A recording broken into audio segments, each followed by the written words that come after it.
አብዛኛው ሰው ሲኦል የሚንበለበል እሳት ብቻ የሚገኝበት አሰቃቂ ስፍራ ይመስለዋል።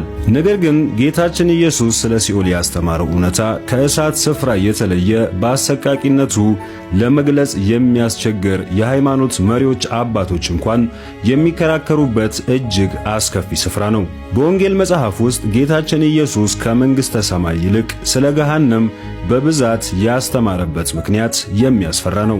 ዘላለማዊ የሆነ የማያቋርጥ ስቃይ ያለበትን ይህን ስፍራ ምን እንደሚመስል ቢያውቀውም ሰዎች እውነታውን እንዲያውቁ ከማስተማር አልተቆጠበም። በግምት በዓለማችን ላይ 150,000 ሰዎች በየዕለቱ ይሞታሉ። እንደ ጌታችን አስተምህሮት በቁጥር የሚበልጡ ሰዎች የሚሄዱት ግን ወደዚህ ስፍራ ነው። ታዲያ የሚረብሸው እነዚህ በአብላጫ ወደ ሲኦል ከሚሄዱ ሰዎች መካከል በሕይወት ሳሉ ቤተ ክርስቲያን ወይም ቸርች የሚሄዱ ሰዎች መገኘታቸው ነው። ብዙዎች ጌታችን ኢየሱስን ይከተሉታል፣ ነገር ግን ከሱ ጋር ኅብረት የሌላቸው እሱ በሚፈልገው መንገድ የማይሄዱ ናቸው። ዛሬ በትክክል የእግዚአብሔር ልጅ የሆነው ጌታችን ኢየሱስ ስለ ገሃነም ስለ ሲኦል ያስተማረውን በመጽሐፍ ቅዱስ መሠረት አብረን በጥልቀት የምንቃኝ ይሆናል። እስከ መጨረሻው አብራችሁን ቆዩ። ወደ ዛሬው ቪዲዮአችን ከመሄዳችን በፊት ግን ይህ ጥልቅና ወሳኝ መልእክት ለብዙዎች እንዲደርስ ስለሚረዳን ምንም ሳትሰስቱ ላይክና ሼር ማድረጋችሁን እንዳትዘነጉ እያልኩኝ ወደ ቪዲዮ ወስዳችኋለሁ። ሰዎች የመጨረሻው እስትንፋሳቸው ከተቋረጠች፣ ነፍሳቸው ከስጋቸው ከተነጠለች በኋላ አስቀድመው ጌታችን ኢየሱስን እንደ አዳኛቸው ተቀብለው ካልነበረ ራሳቸውን የሚያገኙት ወደማይካደው ምንም አይነት ቃላት በማይገልጹት በአሰቃቂው ስፍራ ነው።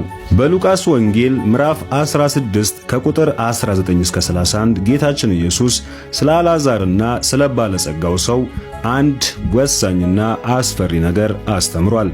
ይህ አንድ ተራ ምሳሌ ብቻ አይደለም። ጌታችን ኢየሱስ በትክክል ስለሆነው ነገር ስም ጠርቶ ነው ያስተማረው። ባለጸጋው ሰው ከሞተ በኋላ ወዲያውኑ ራሱን ያገኘው በሲኦል ውስጥ ነበር። በመጀመሪያ ያጋጠመው እሳትና ስቃይ ነበር። ባለጸጋውም የተናገረው በዚህ ነበልባል እሰቃያለሁና የሚል ነበር። ኢየሱስ የተናገረውን ቃል በግሪክኛ ባሳኒዞ ይለዋል። ፍቺውም ፍጻሜና ልክ የሌለው ስቃይ፣ መሰቃየት ማለት ነው። ያ ባለጸጋም ያጋጠመው ነገር ይህ ፍጻሜ የሌለው ልክ የሌለው ስቃይ ነው። በሕይወታችሁ ያጋጠማችሁን ከባድ የምትሉትን ሕመም አስቡት። ያንን ሕመም ፍጻሜ በሌለው ቁጥር አባዙት። እረፍት የለ፣ መድኃኒት የለ፣ እጅግ ያስፈራል። በዚያ ያለው ይህ ነው። ነገር ግን ይህ ሁሉ ጌታችን ኢየሱስ ስለዚያ ስፍራ ካስተማረው ገና ጅማሮ ነው። ነገሩ እየከፋ የሚመጣው እዚህ ጋር ነው። ባለጸጋው ሰው አልዓዛር የጣቱን ጫፍ በውሃ ነክሮ ምላሱን እንዲያበርድለት አብርሃምን ይለምነዋል። አንዲት የውሃ ጠብታ የፈለገው ያችኑ ነበር። አስባችሁታል? አንዲት የውሃ ጠብታ። ምላሹም ታዲያ አይ የሚል ነበር። በዚህ ስፍራ አልዓዛር በሚገኝበትና ባለጸጋው በሚገኝበት ስፍራ መካከል ታላቅ ገደል አለ ብሎ ሲናገር አብርሃምን እንመለከተዋለን። ያን ገደልንም ማንም ሊያልፈው አይችልም። ይህም ሲኦልን እጅግ አሰቃቂ የሚያደርገው አንዱ ምክንያት ነው። እንዲሁ የአካል ስቃይ ብቻ አይደለም፣ ፍጹም ዘላለማዊና ተስፋ የሚባል ነገር የሌለበት ነው። የሉቃስ ወንጌል ምዕራፍ 16 ቁጥር 25 አብርሃም ግን ልጄ ሆይ አንተ በሕይወት ሳለ መልካም እንደተቀበልክ አስብ፣ አልዓዛርም እንዲሁ ክፉ። አሁን ግን እርሱ በዚህ ይጽናናል፣ አንተም ትሰቃያለህ። ከዚህም ሁሉ ጋር ከዚህ ወደ እናንተ ሊያልፉ የሚፈልጉ እንዳይችሉ ወዲያ ያሉ ደግሞ ወደ እኛ እንዳይሻገሩ በእኛና በእናንተ መካከል ታላቅ ገደል ተደርጓል አለ ይላል። ሲኦል ፍጹም ዘላለማዊና ተስፋ የሚባል ነገር የሌለበት ነው። በዚህ ዓለም ምንም እንኳን ዛሬ ነገሮች የተወሳሰቡ ቢሆኑ ነገር ግን የተሻለ የሚሆኑበት አጋጣሚና ተስፋ አለ። በሲኦል ነገ የሚባል ተስፋ የሚባል ነገር የለም። በሲኦል ስንት ሰዓት ነው የሚባል ነገር የለም። በምድር ሳላችሁ ስጋታችሁን ወይም ፍርሃታችሁን የምታካፍሏቸው አንድ ወይም ሁለት ሰው ሊኖራችሁ ይችላል። በሲኦል ግን ነገሩ ሌላ ጉዳይ ነው። በዚያ የምታውቁት አንድ ነገር ብቻ ነው፣ እሱም ስቃዩ ለዘላለም እንደማያበቃ። ጌታችን ኢየሱስ በዚህ አልጨረሰም።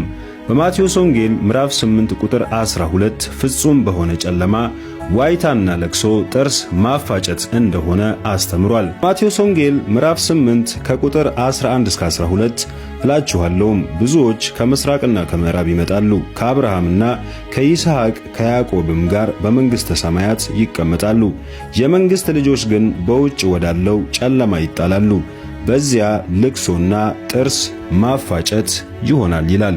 በውጭ ወዳለው ጨለማ ሲል ጨለማው ፍጹም እንደሆነ በሰው የማይገመት መሆኑን ያመለክታል። ይህ ጨለማ እንዲሁ የብርሃን አለመገኘት ብቻ አይደለም፣ የሚዳሰስ ጨለማ እንጂ። በዓይናችሁ እጃችሁን ማየት በማትችሉበት ጨለማና በተመሳሳይ ሰዓት ማብቂያ በሌለው እሳት በምትሰቃዩበት ስፍራ ራሳችሁን አስቡት። እጅግ ከመጨለሙ የተነሳ ባጠገባችሁ ያለው ሰው እንኳ ምን እየሆነ እንዳለ ማየት አትችሉም። ጌታችን በዚያ ለቅሶና ጥርስ ማፋጨት ይሆናል ማለቱም እንዲሁ ተራ ለቅሶ ብቻ አይደለም። ይልቁንም ቁጥር የሌላቸው ነፍሳት በማይገለጽ ስቃይ የሚያወጡት የሲቃ ድምፅ እንጂ ሁሉን ነገራቸውን አጥተው ሊመልሱት እንደማይችሉ ያወቁ ነፍሳት ሲቃና ድምፅ እንጂ። ጥርስ ማፋጨቱም ከታላቅ ብስጭት፣ ጭንቀት፣ ውጥረትና ስቃይ የመጣ ነው።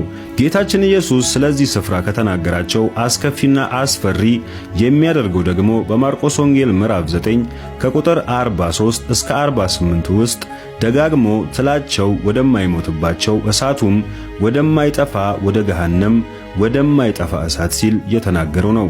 ጌታችን የማይሞት ትል ያለው ተራ ትል አይደለም። ሰውነትን ወሮ በማያልቅ ስቃይ የሚያሰቃይ ለዘላለም የማይሞት ትል ነው። ይህን አስቡት። በሚዳሰስ ጨለማ ውስጥ ሆኖ በማይሞት ትል እየተበሉ በማይጠፋ እሳት ለዘላለም እየተቃጠሉ መኖር ምን ሊመስል ይችላል? ነገሩን የበለጠ አስፈሪ የሚያደርገው ደግሞ ጌታችን ኢየሱስ በማቴዎስ ወንጌል ምዕራፍ 7 ከቁጥር 13 እስከ 14 ውስጥ ብዙዎች ወደዚህ ስፍራ እንደሚገቡ መናገሩ ነው።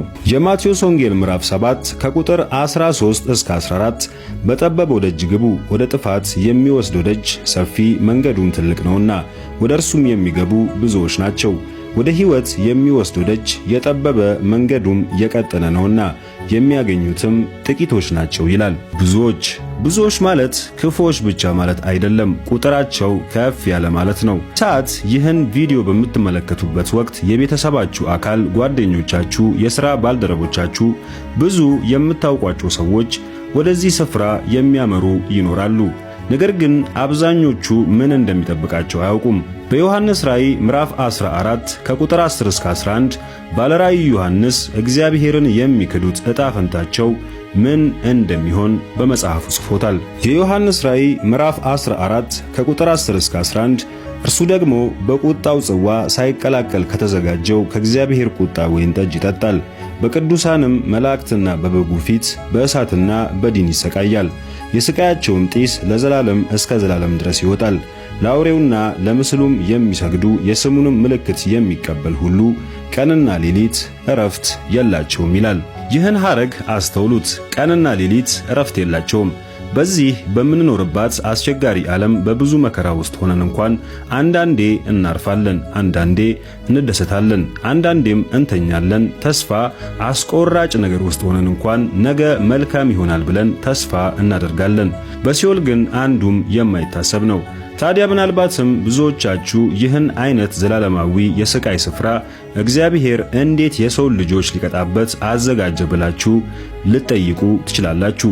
ከሁሉ በላይ ነገሩን የከፋ የሚያደርገውና ይህ ስፍራ ይህን እንዲመስል ያደረገው እግዚአብሔር ለሰዎች አልነበረም ያዘጋጀው። በማቴዎስ ወንጌል ምዕራፍ 25 ቁጥር 41 ጌታችን ኢየሱስ እንዲህ ብሏል። የማቴዎስ ወንጌል ምዕራፍ 25 ቁጥር 41 በዚያን ጊዜ በግራው ያሉትን ደግሞ ይላቸዋል፣ እናንተ ርጉማን ለሰይጣንና ለመላእክቱ ወደ ተዘጋጀ ወደ ዘላለም እሳት ከእኔ ሂዱ ይላል። በትክክልም የገሃነም እሳት የተዘጋጀው ለሰይጣንና አጋንንቱ ነው። ሰዎች ወደዚያ ስፍራ የሚሄዱት ከሰዎች በላይ ክፉ ለሆኑት ለአጋንንቱ ወደ ተዘጋጀው ስፍራ ነው። ምድር ከተፈጠረችበት ጊዜ አንስቶ በክፋታቸው ጥግ የሌላቸው በእግዚአብሔር የተረገሙና የተጠሉ ክፉ ፍጥረታት በሚገኙበት የቅጣት ስፍራ ራሳችሁን አስቡት። በዚህ ስፍራ ያለው ብቸኝነት በቃላት የሚገለጽ አይደለም። ልብ የሚሰብረው ታዲያ ወደዚያ ስፍራ አለመሄድ እየተቻለ መሄዱ ነው። ሰዎች በሕይወት ዘመናቸው ጌታችን ኢየሱስን እንዳዳኛቸው እንዲቀበሉ በርካታ ዕድሎች ይሰጣቸዋል። እግዚአብሔር ማንም እንዲጠፋ አይፈልግም። ሁለተኛ የጴጥሮስ መልእክት ምዕራፍ 3 ከቁጥር 8 እስከ 9 እናንተ ግን ወዳጆች ሆይ በጌታ ዘንድ አንድ ቀን እንደ 1000 ዓመት 1000 ዓመትም እንደ አንድ ቀን እንደሆነ ይህን አንድ ነገር አትርሱ። ለአንዳንዶች የሚዘገይ እንደሚመስላቸው ጌታ ስለ ተስፋ ቃሉ አይዘገይም፣ ነገር ግን ሁሉ ወደ ንስሐ እንዲደርሱ እንጂ ማንም እንዳይጠፋ ወዶ ስለ እናንተ ይታገሳል ይላል። በገሃነም ሆኖ የሚመጣው ጸጸትም ይህ ነው። ምናለ የሆነ ሰው ስለ ወንጌል እውነቱ ሲነግረኝ ሰምቼ በሆነ የሚለው። በገሃነም ንስሐ የለም፣ በገሃነም ዳግም ዕድል የለም። ወደ ዕብራውያን ምዕራፍ 9 ቁጥር 27 ለሰዎችም አንድ ጊዜ መሞት ከእርሱ በኋላም ፍርድ እንደተመደበባቸው ይላል። ጌታችን ከተናገረው ሌላ አስፈሪና አስደንጋጭ ነገር ደግሞ በሉቃስ ወንጌል ምዕራፍ 12 ከቁጥር 47 እስከ 48 ውስጥ እናገኛለን። የሉቃስ ወንጌል ምዕራፍ 12 ከቁጥር 47 እስከ 48 የጌታውንም ፈቃድ አውቆ ያልተዘጋጀ እንደ ፈቃዱም ያላደረገ ያ ባሪያ እጅግ ይገረፋል። ያላወቀ ግን መገረፍ የሚገባውንም ያደረገ ጥቂት ይገረፋል። ብዙም ከተሰጠው ሰው ሁሉ ከእርሱ ብዙ ይፈለግበታል፣ ብዙ አደራም ከተሰጠው ከእርሱ አብዝተው ይሹበታል ይላል።